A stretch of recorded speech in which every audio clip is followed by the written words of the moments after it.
Bagaimana harus berdoa dan memohon ampun kepada Allah dengan kondisi saya yang tidak pernah sholat dan saya sudah menjalani maksiat, mabuk, madat.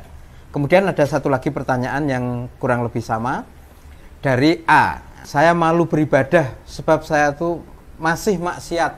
Sebab saya tidak ingin berada di zona hitam dan putih sekaligus. Saya menjadi tidak pernah sholat.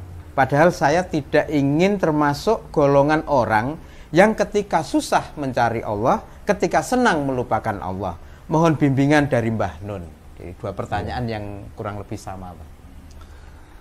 Jadi kan dibalik dua pertanyaan itu sudah ada logika atau asumsi atau anggapan atau terminologi bahwa di satu via itu ada ibadah, berdoa, kabul, berbuat baik. Di lain via ada sesuatu yang dia sebut zona hitam itu apa, mabuk, zina, dosa dan seterusnya. Jadi sudah ada asumsi bahwa dua hal itu kan berseberangan satu sama lain.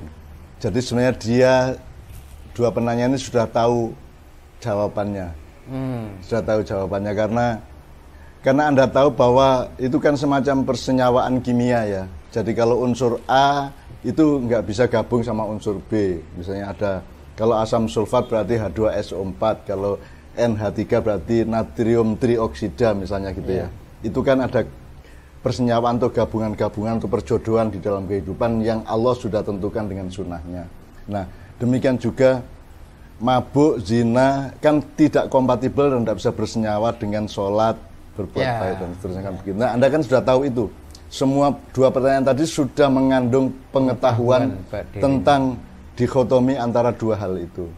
Jadi sekarang yang butuh bimbingan bukan saya membimbing Anda, yang ada adalah Anda membimbing diri Anda sendiri. Anda sudah tahu kok. Sudah tahu kok. Nek saka aku ya kuwi karepmu piye? Nek aku ngomong kan ada dua jawaban dari saya kalau saya dipaksa menjawab. Loh kok harus ngerti toh. Kamu kan sudah tahu bahwa kalau Anda mabuk terus, Anda zina terus, maka itu tidak kompatibel dengan kabulnya doa Anda kepada Allah, bahkan Anda langsung merasa malu kepada Allah. Ya jawaban saya satu, ya terus kelemu mabuk, terus kelemu zina, udah dituntaskan aja. Ya tapi dengan catatan kamu sudah tahu bahwa itu tidak mungkin lantas Anda berdoa kepada Allah. Kan gitu kan, ini kan tidak kompatibel menjauhkan ke zona satunya tadi ya. Iya. Atau jawaban yang kedua, ya kamu kendalikan dirimu untuk ke salah satu zona tadi. Anda mau kendalikan dirimu ke zona putih atau sekalian ke hitam sekalian. Gitu. Jadi terserah Anda, itu keputusan Anda. Jadi saya tidak bisa jawab, saya tidak bisa bimbing, wong Anda sudah tahu logikanya kok. Kan gitu, sudah tahu. Tinggal mempraktekkan yang mana yang tidak rasional adalah kalau Anda terus mabuk, terus zina, tapi terus mohon, terus berharap doamu dikabulkan dan Allah baik sama kamu, kan tidak masuk akal. Wong kowe bendino mambutai ora tau adus kok arep yang-yangan, nah ya mesti ra entuk yang kan gitu kan. Gitu. Kan begitu. Jadi kan Anda sudah tahu logika dasar dari kehidupan bahwa dua zona itu tidak bisa dipersatukan. Tapi memang secara umum dalam akhlak masyarakat memang ada wilayah kelabu, yaitu percampuran antara hitam dengan putih tadi itu, gitu ya. Dan ini masalahnya memang hitam putih. Cuman di masyarakat kita kan banyak kasus-kasus yang agak lebih samar, agak lebih mendalam, agak lebih membutuhkan elaborasi pemahaman mengenai akhlak, akidah dan seterusnya secara lebih mendalam. Di situ maka terjadi kelabu-kelabu tadi itu.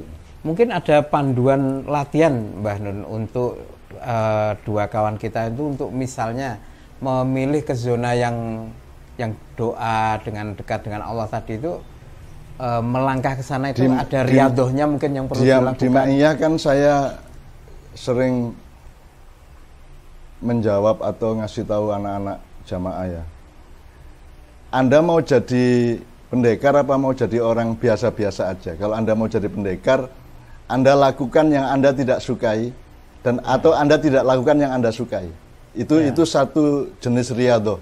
Jadi saya suka mabuk, tapi mulai hari ini sampai tanggal sekian saya tidak akan mabuk. Bikin Nah, Anda memaksa diri Anda secara radikal sehingga Anda akan menjadi manusia yang lebih kuat, lebih tatak, lebih hebat daripada sebelumnya kan begitu. Nah, terserah Anda. terserah Anda mau melakukan itu apa tidak. Tapi kan kalau rumus dasarnya di Ma'iyah kan, lakukan sesuatu yang Anda tidak sukai, atau jangan lakukan yang Anda sukai. Mudah-mudahan Allah akan menciptakan proses keseimbangan dalam diri Anda dan membuat Anda teguh untuk memilih sesuatu yang kompatibel dengan Allah, kan begitu. Ya riadohnya itu misalnya ini, sing enteng-enteng sih, saya suka lagu X, tapi saya tidak mau mendengarkan lagu X ini selama 1 bulan. Itu kan riadoh namanya, itu kan berlatih, melatih psikologi kita, melatih batin kita. Gitu. Dan saya sering melakukan itu. Makanya saya kan suka jamu sepahit apapun saya minum. Kenapa? Karena urusan saya bukan rasanya di mulut dan lidah. Urusan saya adalah bahwa jamu ini akan menciptakan proses penyehatan tubuh saya. Maka saya minum jamu. Artinya melihat fokus yang prinsip dan esensial. Iya. Jadi makanya dunia kuliner ini kadang-kadang memang mengacau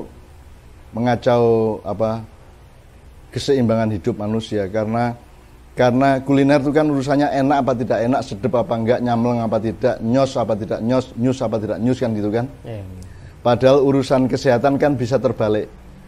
Ini ndak enak maka sehat, ini enak maka tidak sehat. Makanya sekarang yang sakit gula menjadi tidak bisa menikmati nikmatnya gula, yang sudah terancam oleh garam sekarang tidak bisa menikmati garam dan seterusnya. Itu Anda dipaksa oleh keadaan tubuh Anda. Nah sekarang Anda yang memaksa tubuh Anda. Lakukan yang terbaik meskipun tidak enak. Lakukan yang paling sehat meskipun tidak enak.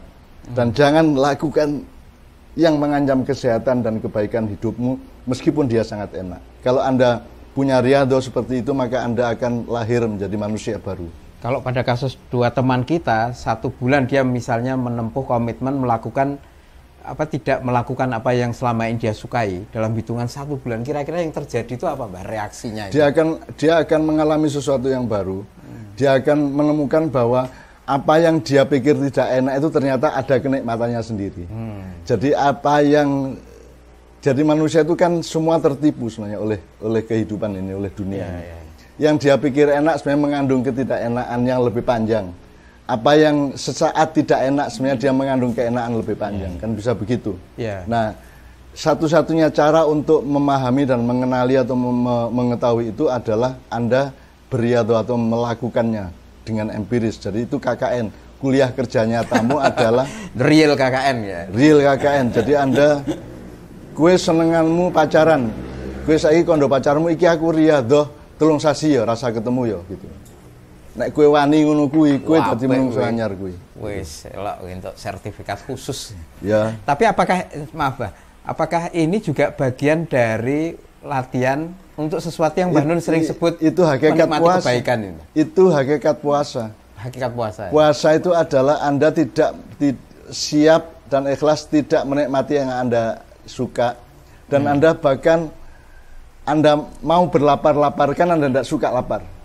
Kan lapar kita tidak suka. Tapi Anda mau berlapar-lapar, maka Anda mendapatkan dimensi yang lain, yaitu kebaikan, kekuatan, kesaktian, dan seterusnya.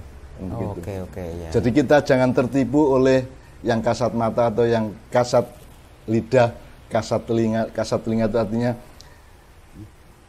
terdengar sesaat seolah itu yang baik. Padahal kalau Anda mau mengelaborasi lebih lanjut, memproses, mendengarkan tidak hanya suara tapi juga nada, tidak hanya nada tapi juga irama, tidak hanya irama tapi juga pause di antara suara-suara, maka Anda akan menemukan hakikat yang lebih dalam dari kenikmatan hidup. Intinya semua itu nikmat sebenarnya. Yang terbaik dari Allah, maka Allah melarang ABC, dan itu hanya jumlahnya cuma 3% dari seluruh kehidupan ya. Misalnya Anda makan kerbau, sapi, kambing, ayam boleh, hanya tidak boleh babi. Sebenarnya kan yang lain-lainnya boleh gitu kan. Itu. Dan hanya sedikit Allah ngasih larangan itu, dan larangan dari Allah itu kan kenikmatan. Bahwa sedikit Allah, tapi wafat ya. Kenapa Allah melarang? Karena dia ingin memberi kenikmatan kepada kita. Sebab begitu kita mematuhi bahwa untuk tidak melanggar larangan itu, Anda menemukan kenikmatan yang lebih sejati daripada kalau Anda melanggarnya. Kan gitu. Jadi rahasia hidup itu terletak tidak terletak pada pengetahuanmu, terletak pada kemampuanmu dan ketahananmu, keteguhanmu untuk beriadah atau melaksanakan riset-riset pribadi. Apa ya? Penelitian-penelitian empiris dari jasad kita, ya. Sebab lapar itu belum tentu jelek, kenyang belum tentu baik, kan begitu.